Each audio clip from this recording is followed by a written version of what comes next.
कजरा प हमरा तू साइन पिया, कोनो दोसरा प मर बनल पिया।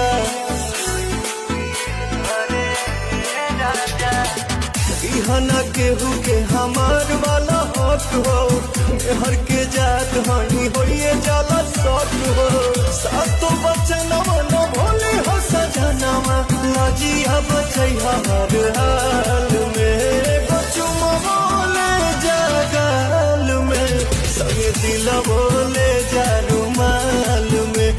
बचुमा बोले जगाल में, संगे दिल बोले